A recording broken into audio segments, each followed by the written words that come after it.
Hello, everyone. This is WordCamp Europe, specifically WordCamp Europe Content Team, and we are hosting this Q&A session for our potential speakers. So it's call for speakers that we have open now, and we expect a lot of good applications this year. And for those who have questions or have concerns or would like to know more about our call for speakers, for WordCamp Europe 2023, this session is intended for. So WordCamp Europe 2023 is taking place in Athens, Greece, in June. June 8 will be our contributor day. June 9, June 10 will be our conference days. I'm a content team lead at WordCamp Europe this year, and I'm joined by my team members, Matt, Nate, and Rahul, who will be sharing some more information today about call for speakers, and hopefully for those who was considering to apply, it will help to apply in a better way possible. I can see that we are joined now. First of all, we are joined by our colleague from another team, Ahaya. Hi. And I can see that we have Daniel and Maya on this call as well, who I think are going to apply, right? Yes. This, just to make it clear, we are live. This call is recorded, is broadcasted to our WordCamp Europe social networks, to Twitter, to YouTube, to Facebook. So for everyone who is watching us on social, you can post comments there. We will try, you can post questions there. We will try to answer some. And thank you so much, Daniel and Maya, for joining. Welcome. You're welcome. I think we'll start with a short overview about the WordCamp Europe and about the venue, and then we'll talk a little bit about what we are looking for this year, what kind of topics, what kind of talks, about how we select speakers, and then we go to the questions and answers. Sounds good? Yeah, sure. Okay. So, WordCamp Europe, one of the largest events for WordPress community, Athens, Greece, June. It's taking place in Megaron International Conference Center. It's a huge conference center that can accommodate up to 6,000 people. But for WordCamp Europe, we expect something about 2,000–3,000 people, like it was in previous years. We will have 2 tracks there. The large track 1, is about 800, can accommodate about 800 people, but it can be extended to 1,200 people. And track 2 is a smaller one. It's 450 people. Also, we'll have 2 tracks with workshop rooms. This year, they are for 100 people and 700 people. So it will be 2 tracks for talks and 2 tracks for workshops. We are looking for different formats. In previous years, we always had standard talks, workshops, lightning talks, and panels. We hope to do the same this year as well, and we accept applications for workshops and for standard talks. What kind of content we are looking for, how we are going to structurize it, and topics and everything, I'll pass the word to my colleague Matt to talk a little bit about this, and you're very welcome to ask questions on the flow if you have any. Perfect. Thanks, Sabrina. So our format this year is a little bit more of a kind of comparison format. So what we're looking for is WordPress now, what you can do currently with WordPress, what can be achieved, what anything that you build that you would like to build, or what can do with marketing, what you can do by scaling and stuff like that. But also on the second day, we have WordPress Tomorrow. That's more for the futuristic visionaries, the disruptors, that you might say, for everything WordPress, where you can just go in and say, hey, what can WordPress do maybe in the future? What are we looking to do with WordPress? What can be achieved with WordPress in the future, or what's happening right there, right? So these are basically the topics we are looking for. WordPress, what you can achieve today, and what can be achieved in the future, or what you would like to achieve in the future. It's not only about what you're trying to build or what you're thinking of, but maybe finding a community, growing the community, building a space far beyond the technical concepts, or far beyond anything marketing conceptual that you might have, or ideas that you might have with WordPress. But it brings also people together. It makes the web more accessible, makes the web more centralized, more beautiful. So everything that is or can be WordPress the future, it's up to you what you want to present. So Sabrina already spoke about a little bit about the formats that we have. So we have the traditional talks where you can just apply, right? It's the traditional talk are 45 minutes in total, where you got 30 minutes for your talk and 50 minutes for Q&A. So, of course, afterwards, you can go to the WP Cafe and can have basically a further discussion on that. But traditional talks are basically you present on the topic that you want to present to the audience, and afterwards, it's going to be a Q&A session. Then we have hands-on workshops where you're going in and basically presenting something or teaching people stuff, but with actual live examples. Think of it as you might have a coding workshop, or you have an SEO workshop, or you might be able to design something or show people how to translate something with the translation team, or how to make your WordPress website more accessible with a live demonstration together with the audience. As well as we have lightning talks. Lightning talks are basically 3 to 5 short presentation, target a specific audience, basically, or a topic. There's no call for applications here, but we might offer some applicants directly to do a lightning talk.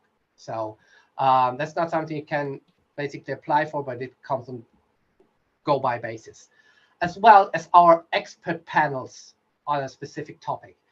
We don't have a call for applications here as well, but you have an idea for a panel, you can always reach out to us. We will put a link on how to do it, basically, which is also already on the website at europe.wordcamp.org/2023, so the year that we're having, /call-for-speakers. That's everything I talked about up until now. And the email address to contact us direct is the europe-speakers@wordcamp.org. So feel free, if you have an expert panel and you have an idea for it, feel free to reach out. Talked a lot, take a cue break. So what sessions are we actually looking for? So we have several things that we are actually looking for, but we like to see some very content-focused areas. They should be interactive, case studies, real practical, focused topics, and based on experience, not something that you just came up with and wanted to shoot it out in the audience. That will more likely be a lightning talk or something that you want to discuss otherwise, but stuff that is prepared, stuff that is thoroughly researched, and stuff that is interactive, where the audience can basically be part of your talk or your workshop. So basically something that everyone wants to be delighted to be part of and really wants to listen. So we always say, get the people from the hall into the decks, into the talks, and people want to learn. That's why most people are here, not only to socialize, but also to learn something, to get hands-on stuff, to make their fingers dirty, to get a little bit more interactive with WordPress. So everything that you might feel is worth telling the people, showing to people, and that is interactive, that really can catch people and makes things a little bit more interesting to them. We're looking for stuff like that. Perfect. So what topics are we looking for? So WordPress universe is not just doing a little bit about designing, then coding and presenting stuff. It's of course about development, but it's also about design. It's about accessibility. It's about bringing people together. It's also about business. These are all topics you can talk about. You can also create your new topic, something that we haven't thought about. So if you think, hey, it has something to do with environmental change. For example, if we can make the carbon footprint of WordPress a little less damaging by removing 2 lines of code, saving 20 kilobytes of rendering for every WordPress visit on every website, we'll take more than a third of the web and make it more accessible and reducing the carbon footprint. If you have an idea like that, I just came up with, go ahead. Do it. We are not limiting your ideas. Of course, we need to be in reason. We can't let you have a whole fireworks show indoors, which would be, you're not Rammstein, we're not Rammstein, we don't have everything to do that. But yeah, go ahead, pitch your ideas, really looking forward to it. Here's some additional ideas, community and people. So for example, contributing, how to work with the community. What's the future of WordPress? Also, some type of topic you need to talk about is, for example, running an open source project and what that does to your mental health, for example, and stuff like this. So be as creative as possible. Do whatever you feel makes sense to you that might make sense to others. So really looking forward to everything. With that, I would like to pass the next topic about the selection process to Ina, Sabrina, Nate, or Raul. Anything else?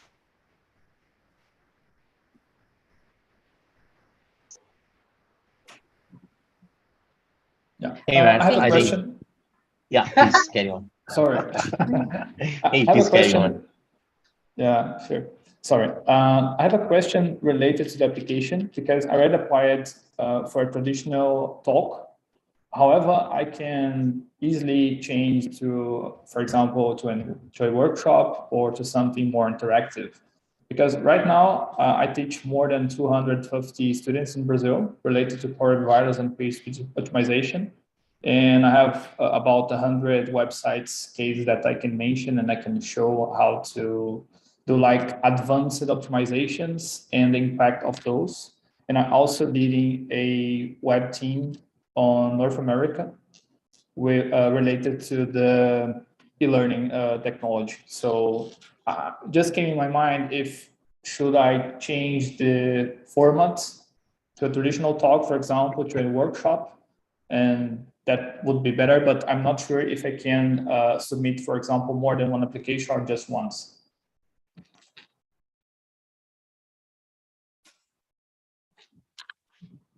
So go ahead, Serena. Okay. So of course you're welcome to submit more than one applications, up to 2, so 2 maximum. Okay. And it can be sometimes it makes sense to submit application for the same topic, but one will be workshop and another one will be a talk, because you present it in different formats and you might see it be presented in different formats, right? Or another option, the topic might be the same, but the audience might be different. And for example, you have topic in your mind, which you can present for marketers, and the same topic can be presented to developers, but the way you present it to these different groups will be different. So it's absolutely normal to submit 2 applications with the same topic, aiming 2 different groups. We have in our Call for Speakers forum, we have question, which audience you are targeting, and also what are the key takeaways that audience will take from your topic, from your talk. Obviously that from these two different talks, marketers will take one set of takeaways, and developers will take another. So just describe it accordingly, and you're welcome to apply with two, of course. Okay, thank you. I would add too that if you have a talk that could work in multiple ways, a workshop, a lightning talk, etc., I would say submit it for your proposed or for your preferred method of delivery. So if you think it works best as a workshop, submit it as a workshop, and then note that it could be used as like a lightning talk. Those seem like opposite ends of the spectrum, I guess. But the idea is that you could just say, hey, we could also do it this way. So that way, if we end up looking for lightning talks or something like that, if we're short on those for some reason, for example, then we would know that, oh, we got this potential talk as well as a lightning talk. So yeah, thank you. I want to make a note about the lengths also. The same applies, like with standard talks going to lightning talks, the same applies with workshops. So in Call for Speakers forum, we have the question, what timing you're thinking of? Is it a long workshop for an hour and a half, right? This is our format for long workshop. Or this is a shorter one, right? We have 90 minutes and 50 minutes. So we might ask some applicants to shorten their workshop to the short one to fit in the schedule. This is a normal thing we might do. So just everyone know that if you aim to a large workshop, this is absolutely fine. But sometimes we might ask you if you're willing to shorten it a bit, so we can put you on schedule. Okay, great. Because, for example, the short workshop would be, for example, make the performance of website is better. And the other way would be, for example, cover all the coronavirus factors and see how to fix every issue that shows up on page speed insights, for example. Because that's the normal tool that people are using to identify those those issues related to coronavirus. And that one could be up to an hour or an hour and a half, as you said. But focus only on performance would take 30 minutes.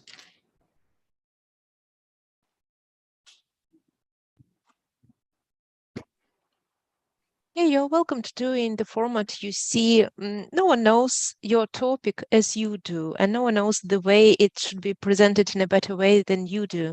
So yeah, of course, you're welcome to apply in the way you think it fits better. Shall we talk a little bit about our selection process? Mm-hmm. Yeah, go ahead. Mm-hmm.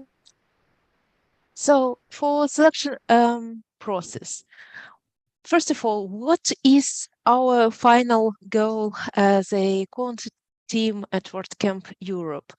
We would like to have the schedule so interesting that people don't hang out a lot in hallway track, that people would like that everyone who attends WordCamp Europe finds something that is interesting and useful, both interesting and both useful for them. Of course, the conference like this, it's sort of entertainment. So it should be like we are looking for interactive talks. We are looking for involving talks that communicate with audience. They should be interesting. That's one side we are looking at, but also they should be useful, because only entertainment, it's not enough. That's why we have these questions in our Call for Speakers forum.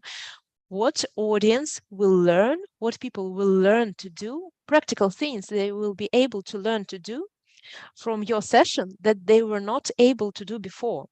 And it applies not only for workshops, but for talks as well. Yes, of course, when you speak in front of the large audience, like 1,000 people, it's a huge audience, you're not able to teach people to do something very practical, very concrete, like you can do with 70 people in a workshop room. But you might be able to give the guidance where to look for the information, how show the example of how you had some sort of problem, how it was solved, how it worked. So this type of content we're also looking for, like case study based talks. So there are two things we are basically looking for talks to be interesting and to be educational. And based on this goal, to make this to make our schedule filled with such talks and oriented for different types of audience we have, we made this based on the service that we had in previous years. We made this attendees segments, portraits, user segments. Who are the representatives of our audience at WordCamp Europe? They can be found on Call for Speakers page. There are like users personas there that you can refer to. This is for convenience of our speakers, so that they have idea to whom they are speaking. So what we want to do, we want to make the schedule balanced and interesting to all user groups that we have among the WordCamp Europe audience. That's why we are looking for a variety of talks, and we listed few topics, not few, but we listed a lot of topics that can be a part of the schedule, but we are open to suggestions, and we would like to make the schedule very diverse in terms of topics, in terms of background of speakers, in terms of experience of speakers, in terms of areas they're talking about, in terms of tech level. This is our main goal. And for this, we have this selection process that consists of 3 stages. First stage is blind voting. Second stage is not blind voting. And third stage is discussion. So blind voting is, we have a pool of applications that we receive, right? So blind voting is the stage where voting team see this list without any personal information. This is a basic, very first step for us to get to be as much unbiased as we can be, without knowing anything about the speaker, about their previous experience, about their relation to the topic they are talking about. We don't see the biography, we don't see social links, we have no idea who speaker is.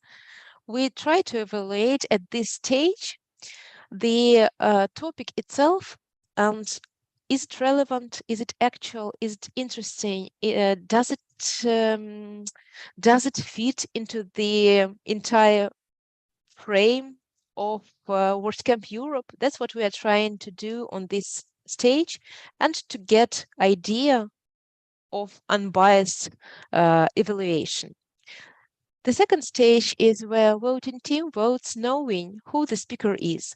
They can go and see we have a field in our Call for Speakers application form where you can record a short overview of your session. It's a great way to present yourself. It's a great way to present your session, to talk there, to share there why you would like to talk about this topic, why you think it's interesting for other people to listen to it, why you're applying with this topic. It's the best place to talk, to explain why you consider this topic a good fit for WordCamp Europe stage. So we have this field, and at this stage, at second stage, that's where voting team can look at this video. They can look at your social profile links. They can look at the links that you provided as reference to your previous speaker's experience. I don't know, probably they might look at your website, see what you're writing, see your background. It's important to know who is the person talking about the topic, why they have experience and background that they can present it in the best way. So this is the second stage. But the second stage, it's still happening in Google spreadsheet. It's where we are evaluating it by evaluating applications by marking them. And on third stage, where we talk about applications, it's a very important stage where we talk about how we evaluate it, because it's important not only to put some score or to put some evaluation to the application, but also to explain to others the way of your thinking. So that's what we do in third stage. We discuss this as a team. The voting team discuss this together, why they consider this talk will be a good fit to this section, why this talk they are not sure about. That's what we do on the third stage. And after that, we try to form a schedule that is balanced, so that the same person, for example, I'm a developer, interested in many things, in development, in marketing, in SEO, but I don't have the same level of experience in, say, in marketing as I have in development. So for us, it's a big task to combine the schedule in the way that for one specific person, for one specific group, it will be easy to navigate through WordCamp Europe during 2 days, so that their talks that they might be interested in don't intersect too much. They can attend what they are interested in. They are not getting bored of the same topics. This is another part of our work. About the selection process, I mentioned this in another session that we had on Saturday. It's important to understand that when you apply to speak at WordCamp Europe and at other WordCamps, at other conferences,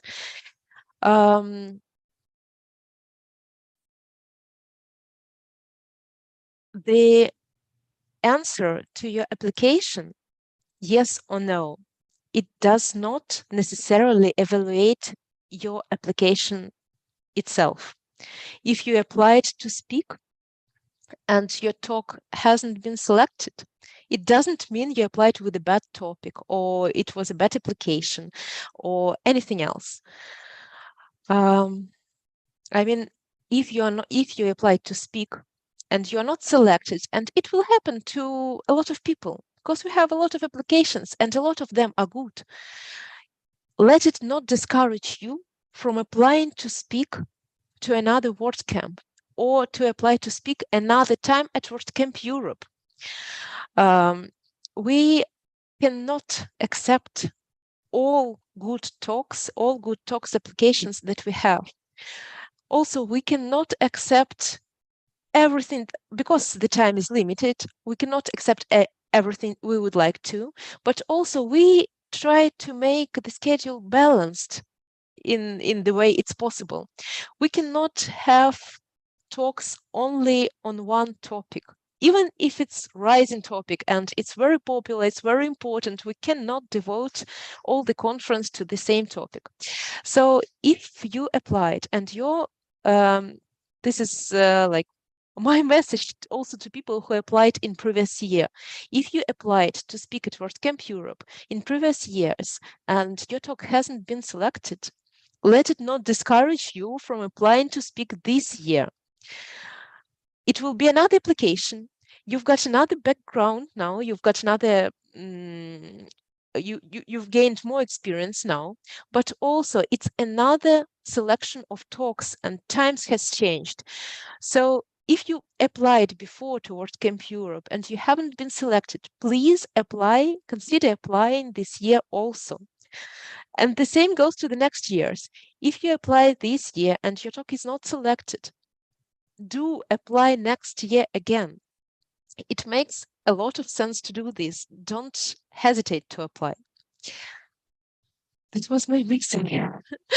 And if anyone has any questions about selection process, please go ahead. Yeah, Sabrina, I have a question. I already sent an application. However, I felt right now that it was missing the video and it was missing a few things. So I'm going to be creating a new application related to the workshop, as I said before. But I have a question if I can add the video or if I can change the application some way, or do I have to create a new one and then let you know that you should be replacing the first one with the second one, or? Because in that case would be 3 applications, because I just felt that there's no enough information about the topic that I would like to present at WordCamp Europe.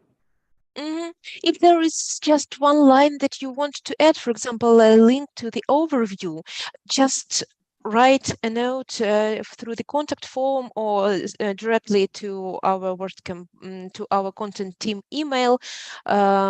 It's listed on Call for Speakers page, saying that please add my link to that application, if it's just one field.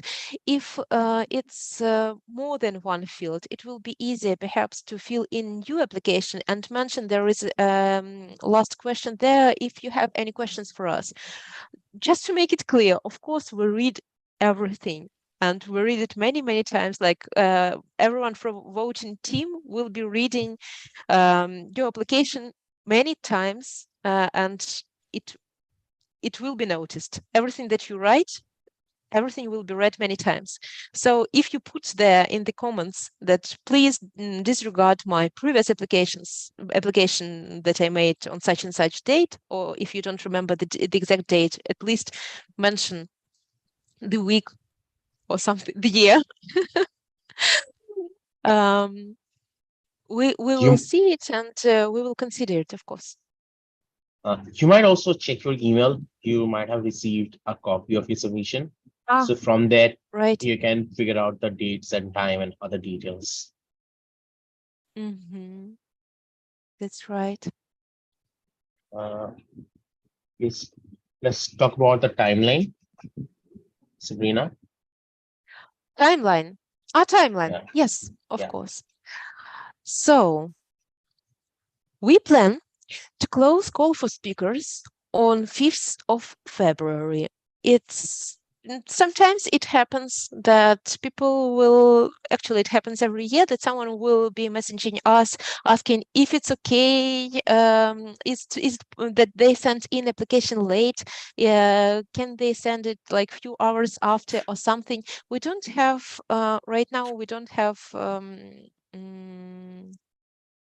exact hour of the day announced, I think. Oh no, we have.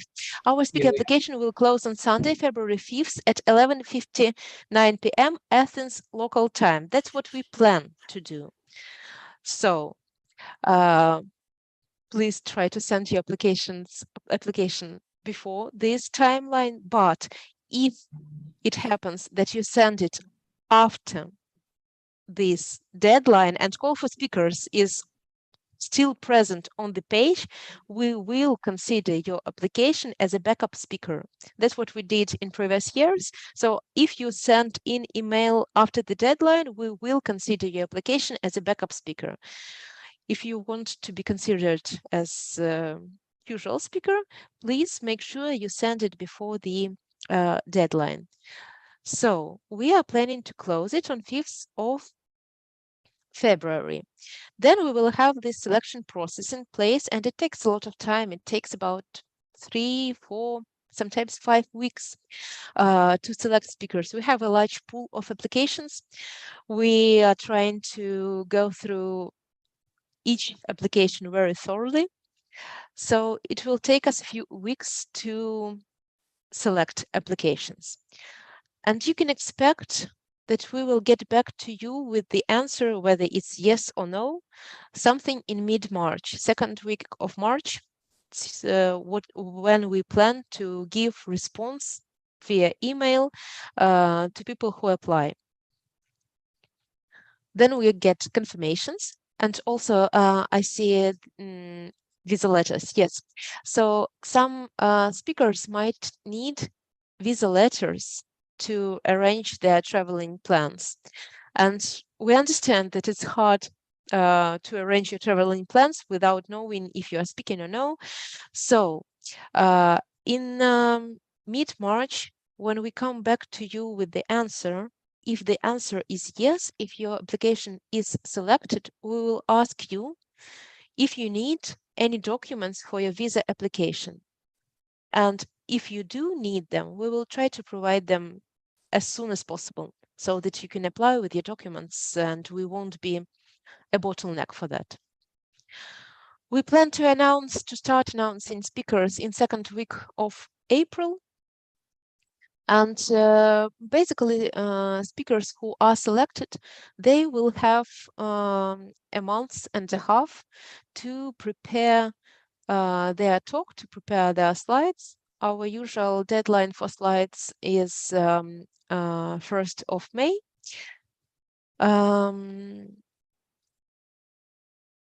We have quite a few requirements for the slides. They refer to code of conduct. They refer that WordCamps are family events. They also we have requirements on self-promotion. You cannot promote company or product or yourself in the slides or in your talk. I think it's obvious. And also we have technical requirements. All the technical requirements and technical details, for example, like screen ratio, contrast ratio, and etc. We will communicate this to speakers when we know who speakers are. And at that time, it will be clear for us also these technical details, they will be clear for us also. So for these technical things, you will know them before you start working on your slides. Then before the event on 8th of June, we will have sound check. It will be contributor day. We will have sound check, and perhaps we will have another sound check session on the first day in the early morning for those who won't be able to attend the day before. If you are considering, or if you already applied to speak, please do not buy your ticket yet. If you have already bought your ticket and you're a speaker, just so you know, speaker gets a free ticket. So if you already bought a ticket and you're applying to speak, you can ask for a refund. This is done easily, but not to produce more work for you and for us. If you're applying to speak, wait for our answer before buying ticket. As a speaker, you were invited for the social dinner the night before the event. It's a party for organizers, volunteers, sponsors, speakers, and MCs. There you will meet MC who will be introducing you, who will be accompanying you on the stage. You will meet a volunteer who will be helping you throughout the day. And you will meet organizing team, of course, and we will meet you. It happens the night before the first day of the conference, so it will be 8th of June. So this is our timeline so far. If there are any questions about this. Oh, yes, if I may, sorry, I haven't introduced myself. Hello. I'm Mike with Cutco.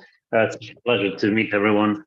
I wanted to ask about when, maybe I've just missed this part, but when can we expect confirmation on whether or not we're going to be the speakers, selected as speakers for the conference? Second, third week of March. So okay. second part of March. All right, sounds good. Thank you. Good. Just one question. You mentioned about self-promotion and company promotion, things like this. My company was aiming to help me to buy the ticket and all this stuff if I get selected for the WordCamp Europe. In that case, can I wear a shirt or something with brands or no? Is there any rules for clothes? First of all, congratulations with having a good company who is covering your costs. Yeah, that's awesome. And second, like, of course, you can and you are welcome to mention the company you're working for in your talk. But there is a huge difference between mentioning the company and saying that I work in company such and such, and here is the project we are working on.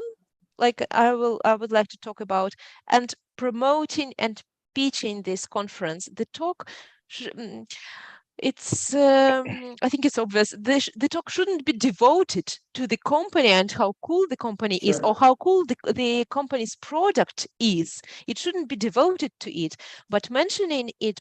Of course, it's a normal thing. We all work somewhere, and what we will be talking about if we are not mentioning our companies and clients and projects that we were working in, it's a part of the process. In more details, like in normal English language, it's formulated in code of conduct. You can just Google code of conduct WordPress, and you can check official guidelines for this. What is promotion and what is normal thing. And I think we have reference to it on Call for Speakers page as well, because by applying to speak, there are checkboxes there. When someone applies to speak, they agree that they will follow code of conduct. Basically, if you think about your talk and you would take a talk and pitch it to investors, and you feel good about it, that's not the talk you want to do on WordCamp Europe. So basically, think of it the other way around. So it's less about promotion; it's more about gaining or giving knowledge to someone. And to answer the question about if it's cool to take to wear a shirt of your company, that's fine. We have unique clothes to wear. So yeah. Yeah. Good. So I mean, if your company can fund your clothes, I would opt for something like, a bespoke suit from Savile Row. Yeah. All right, sorry. We have very exact guidelines, I think, in official code of conduct Make WordPress website, where it said that regarding, for example, company logo, it's absolutely fine to put your company logo somewhere in your slides, but not on each and every slide. And these guidelines, they are very clear. I think we have link to these guidelines somewhere in Call for Speakers page. And if we don't, our bad. But for anyone who is watching it, if you Google WordPress guidelines, WordPress speakers guidelines, you will find the reference to it. And if your application is accepted, in our confirmation to you, we will link to these guidelines so that you know how to what are the rules there before preparing the slides. The code of conduct link and guidelines are in the form. Good. Yeah, that you need to check that you agree it. There's a link to it and where you can check it. So we did not miss that. I just also shared it on the chat, so you can check on the Zoom chat for the details. It's also available on our website. And finally, when you get selected, I believe you also need to sign a speaker agreement where all the terms and conditions will be mentioned. I think we have a checkbox in our form specifically for audio video release. So all talks, so about recording and everything, talks on the stages on 2 tracks, they are live streamed and they are recorded. Workshops are not live streamed, but they are recorded. Obviously, we are asking speakers to sign audio video release form, and also, but we have this in form this year. So by applying to speak, you agree that your session will be recorded, it will be broadcasted, and also you agree to be photo shooted, that our photography team will be taking pictures of you. Yeah. We have a few questions regarding. I just see that we have a question regarding WordPress now, WordPress tomorrow. So I will read the question first. There is a question. The themes WordPress now and WordPress tomorrow give the impression that only WordPress topics will be covered and that other topics will not be discussed. To what extent should we adhere strictly to these themes? Just want to clarify. WordCamp is a conference devoted to WordPress. So everything that you apply with should be connected with WordPress somehow. But as WordPress is 40% of internet, and there are so many people doing so many things with WordPress, it's so many things connected with it. It's just we were trying to list some things. For example, on our Call for Speakers page, we were trying to list some topics, but we just got tired of listing about 100 topics, because you name it and it will be connected with WordPress.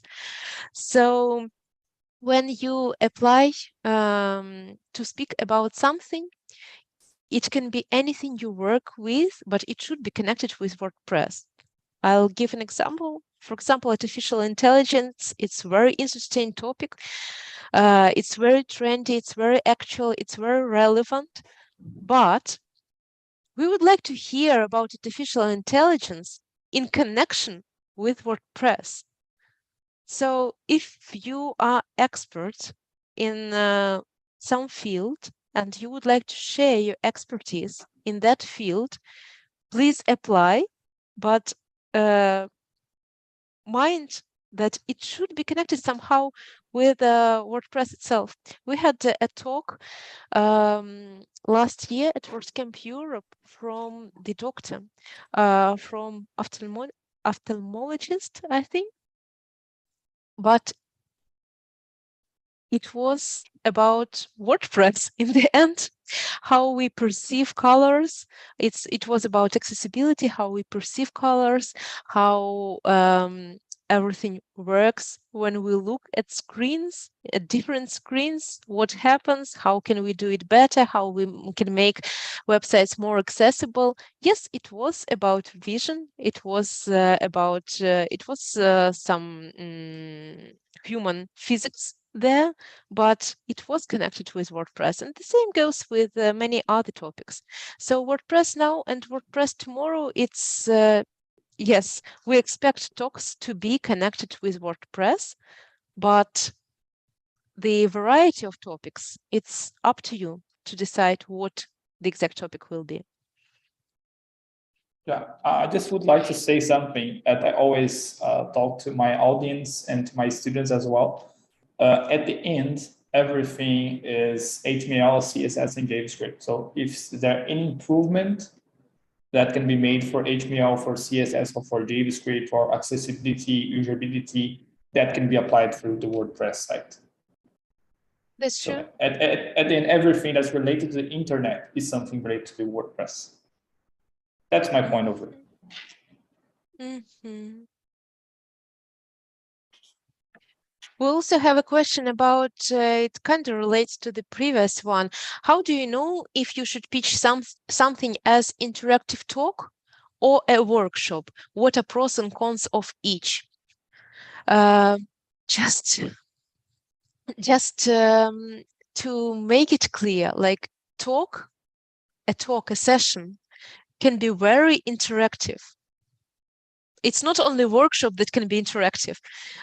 the talk itself can be very interactive, and we welcome interactive talks and any types of interactivity and communication with audience that you might come up with. So if you have an idea, I think it depends on the topic. You are a presenter, you are a speaker. You see this topic to be presented in a better way as a talk. And if you see ways to make this talk more interactive, more involving, this is the way to teach audience in the better way. Apply with interactive talks, with talk, and make it interactive. If you feel that the best way to teach the audience to deliver what you know, to deliver your knowledge to people is workshop, apply to workshop. What I'm trying to say, do not think, because we have such questions sometimes, where the chances are higher to be selected for workshop or for talks. Do not think about this, because we as a selecting team do not think about this way. We are thinking about providing best content to the audience that we have. If we see the fit of this talk in this format, if we see that this talk in this format fits the schedule, we expect it to be interesting to the audience, we will accept it. And it's not about what is more preferable. We will welcome both types. So apply by your vision of the best way of presenting your topic.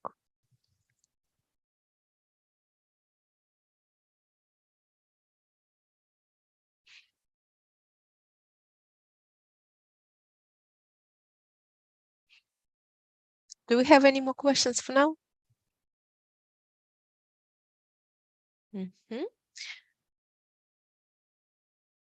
We had a question. Can I play some Greek music during my session? Alexander Savkovich is asking, can they play Greek music during your session? So the answer is yes, if you are playing a guitar at the session.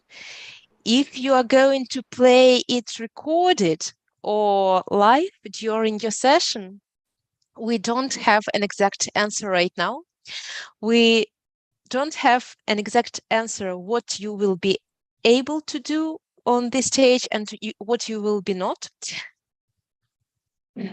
What we will ask you to do, please apply to speak whether you will need internet connection and whether you will need to demonstrate something or play music or play audio or play video in your session or not. And we will see if we will be able to make it happen. But for now, we don't have the definite answer how the technical side will work at WordCamp Europe. We will have this answer maybe in March. So if you would like to play any music or any Greek music during your session, please apply and we will see what we can do, and we will get back to you asking if your application is accepted. We will get back to you in any way, asking you what you will need for this session to happen, what you will need from us. And then we will take it from there and try to provide what you might need.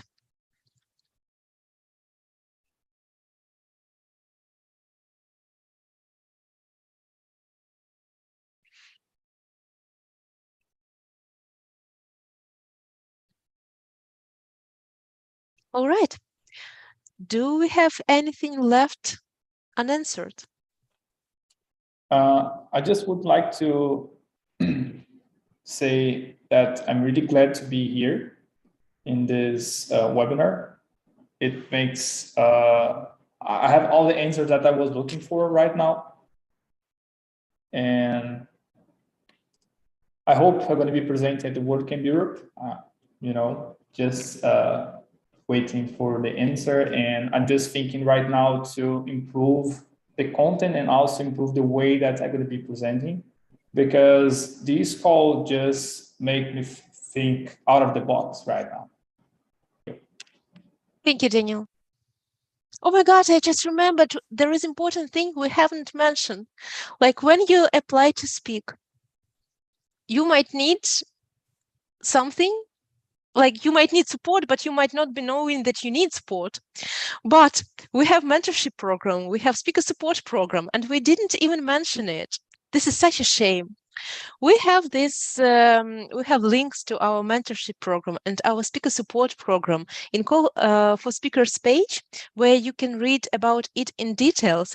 But let me pass the word to Rahul, who will just make an overview of both, so that anyone who is watching this and considering to apply knows that we prepared a lot of things to help you in this journey. Hey, thanks. So basically, there is a group of people who always think about applying, but they're afraid of a lot of things. One can be, will I be getting selected or not? There are a lot of good people applying. So will my content stand out or not? So just to help you with just to help those people with those, we have prepared a mentorship program. So the people who got selected and opt for a mentorship, they will be assigned a mentor. So basically, these mentors are the people who have previously spoken at WordCamps, especially WordCamps like WordCamp Europe, WordCamp US, or other WordCamps that are happening all across the world. So those people who have already have the experience and the knowledge, and they can actually help you and guide you on how to prepare your content, how to present it in a rightful way. And also there will be mock sessions, demo sessions with your mentor. So they will be giving you tips and tricks that will help you to polish your session. Remember, you need to prepare your content. Mentors will not prepare the content for you, but they will definitely be able to guide you in the right direction.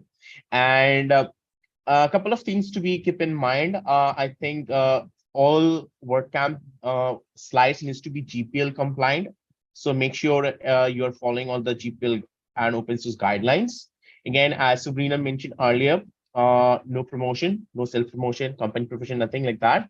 We are here to share our knowledge. So let's do that and learn from each other. And once your application gets selected, and if you opt for it, there will be mentors assigned, and you will be having 2 or 3 sessions based on the availabilities of the speaker who's actually working on it.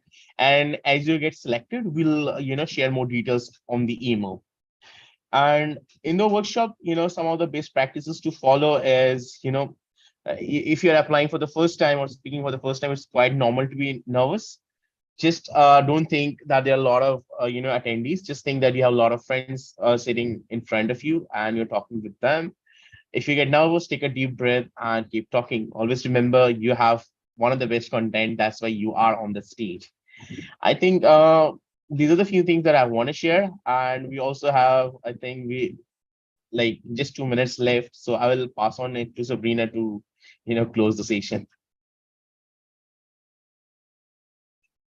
If I may just interrupt a bit, because I wanted the subject of my speech to be about web accessibility, and I was just curious if you, as the organizers, you provide some kind of ASL, some sign language interpreters. How does it look? Sabrina, do you want to pick it up? Mike, I'm not sure that I understood the question properly. Can you elaborate? What I mean, I was asking if you have someone on the team who is an ASL, like a sign language interpreter, because web accessibility, obviously, it addresses the needs of people whom accessibility concerns, right? So disabled people of all kinds, with all kinds of disabilities. And I was just curious if there are any captions. I mean, the captions I can provide on my end, but if you have someone on the team who is an interpreter. It's not on our team specifically, but it's a company, WordCamp Europe hires for the events that do live captioning. Again, I don't have right now answer about the location of this. I will tell how it was last year. It was a large screen on the main stage, for example, and there were two. No, it was the year before, and it was yes, yeah, and it was two screens on two sides where live caption was displayed. So everything that is said on stage is live captioned and displayed on both sides of the stage. And of course, we will have live captioning this year as well. I'm not sure we'll have sign language. We didn't have it before. I'm not sure we will be having it this year, but live captioning, yes. All right, I think it will be more than sufficient. Thank you. Mm-hmm. All right. I think Do we this have is it. any questions anymore? Mm-hmm. Okay, all good. Oh, good. So thank you very much, everyone, for joining. For everyone who is watching right now, I would like to remind that all the information can be found on WordCamp Europe 2023 website, Call for Speakers page. There are references there for everything that we mentioned today, and there you can apply. If you were considering to apply, please apply. If you were not considering to apply, please consider and apply. If there are any questions, like it's few days left until end of Call for Speakers. If you have any questions afterwards, you can reach out to us through the social networks or through the contact form on the website. Please do if you have any questions left. And the recording of this session and the previous one is available on our YouTube channel. And please share this information about Call for Speakers. Please do. If you have already applied, share it with people you know who might want to apply also. This is a great way to share between community. So yes, apply, please. And we're wishing you good luck. Thanks, everyone. Thank you. Nice to Thank meet you. you. Everyone. Nice to meet you. Bye.